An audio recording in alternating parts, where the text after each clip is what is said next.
think we should all be aware, and my age in particular, that the assisted dying bill can be manipulated by people in power, and it should never be on the table as one of your options when you get old.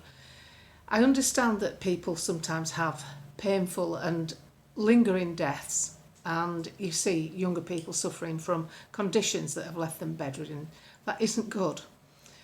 But we don't get any guarantees with how we die. Sometimes you go out like a light, don't you? Get knocked down with a bus or whatever happens to you. But what I don't like about this is the way they've treated us this last few years. The establishment has really shown its colours, and how laws and protocols got misinterpreted by something as simple as COVID wardens. I don't mean they're simple, I mean simplistic stuff was misinterpreted and abused by people who suddenly have power. Now, you all know with the advertising, if you watch it during the day, because older people are generally watching it, it's teeming with advertisements about paying for your own funeral and about paying for your own healthcare and finding out if you're ill. And we're encouraged to pay mortgages off for our, children and children's children. There's a lot of pressure put on the elderly, and it's never been greater than it is now, because the social welfare aspect of our country, the NHS, the care industry, cannot cope with how many people they have to look after. The care industry was already short by 140,000 people. They needed 140,000 people, more carers in the industry, before the Tory government sacked another 40,000. Now that care industry has never recovered from this. They're still short-staffed. People are left in soiled underwear all day because of shift changes and people not noticing because they run off their feet. And neglect. There's malnutrition in British care homes. This should never happen in a first world country.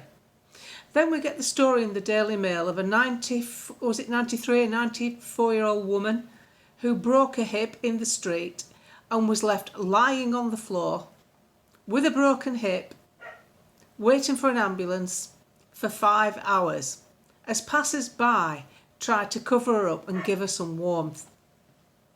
So in corollary to that, I'm going to read something out from a follower. So I've retweeted it in connection with the woman who was left in the street for 5 hours waiting for an ambulance. That's not one of the 5 a day you want, is it?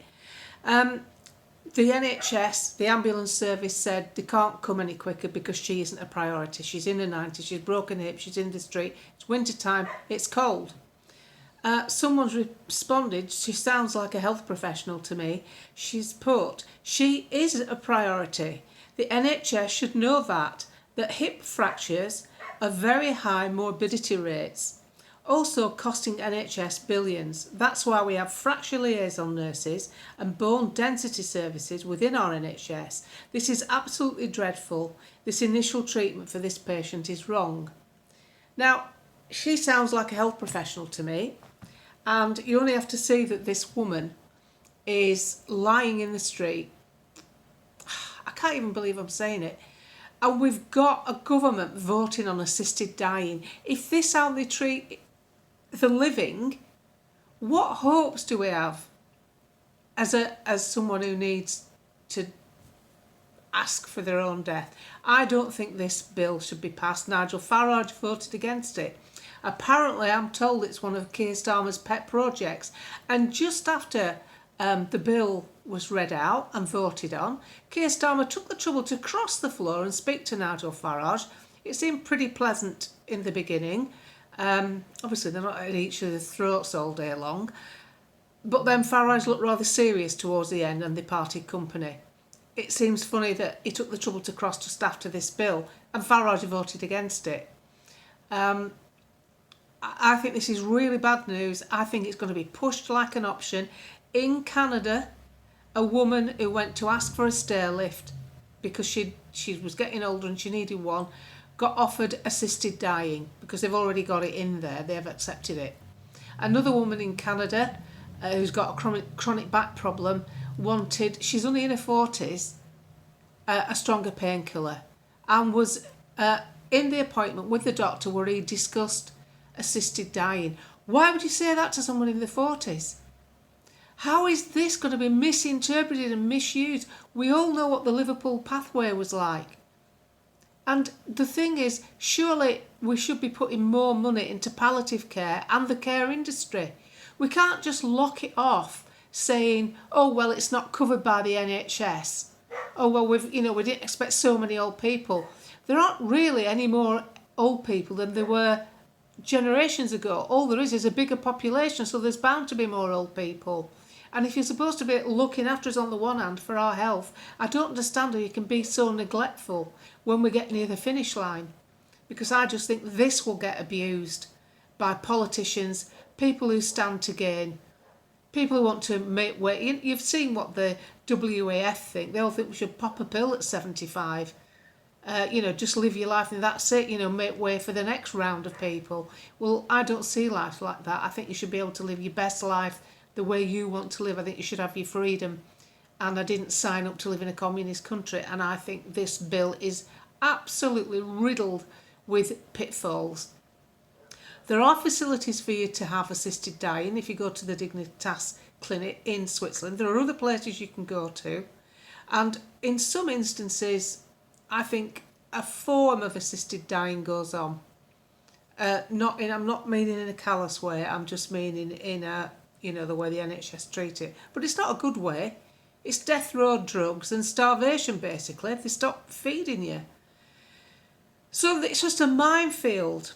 And it should not be in the hands of politicians. Christ, they didn't even bother to read the withdrawal agreement from the European Union.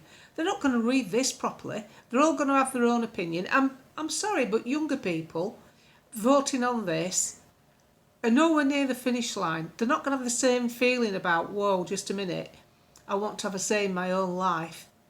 It's not assisted dying, it's assisted murder. That's how I see it. You may disagree, but when you look at how they've left a 90-odd-year-old woman with a hip fracture, that health professional says that should not happen.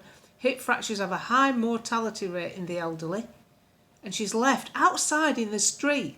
Ambulances are queuing up at A&E. It's a known thing now that on shift some ambulance drivers are talking about it. They spend 5 hours of the shift sat outside busy A&Es because it's treated as like a bed occupancy. People sat on trolleys, sharing drip stands. You really think that with an NHS as stretched as it is because they waste their money? They waste the money. They get plenty of money. Please don't tell me the NHS is underfunded. The NHS is showered with money. They spend it on the wrong stuff. They spend it on management, not frontline staff, and certainly not beds. So you're faced with a country where the NHS is depleting bed capacity. They took 15,000 beds from us in 2017 and another 5,000 beds from us during lockdown. Some of those were mental health beds. Mental health is higher than it's ever been. Issues with it. So do you honestly think a government and politicians should be trusted to vote this bill through when you look at the state of our NHS and how the elderly and people in care are treated? Assisted dying, it's not just the elderly. What if you've got someone in care who can't speak up for themselves, who's basically almost vegetable-like, or basically has no capacity to make such a decision? Who's going to decide it then? Do you trust these people? I don't trust them at all. They're too bought into Big Pharma. You know, how you can have a government that indemnifies a drug company so they don't have to face any legal challenge for injuries for things they put in your arm. And yet, if you do happen to fall foul of that system and have an injury, you're capped at 120 grand, even if you've had to have a leg amputated. That's all you're going to get, even if you've ended up a widow and your income has stopped because your husband's dead. 120 grand is the best you're going to get. Thousands and thousands of claims still not settled. 18 months later, they've never settled the haemophiliacs with the bad blood from the 70s and 80s. Thalidomide claims aren't even settled. What hope do we have if they pass this assisted dying bill? I would strongly advise you to write a short email to your MP explaining that after the last 3 years of dreadful decision making, lockdowns, forced mandates for drugs that were never needed, you don't trust authority figures with the facility to tell us when we are going to die. It will get abused and misunderstood. It won't be the way you think about it. In essence, it sounds like a good thing. Someone's racked with pain, they've had enough, they want to go. It will not end up like that. It will get abused by power, the wrong people in power. Everything does. Why should this be any different? Sorry if I sound like I'm going on, but I think it's something we should all think about, especially the younger generation, because by the time it comes round to you, they'll have changed it again for something far more sinister.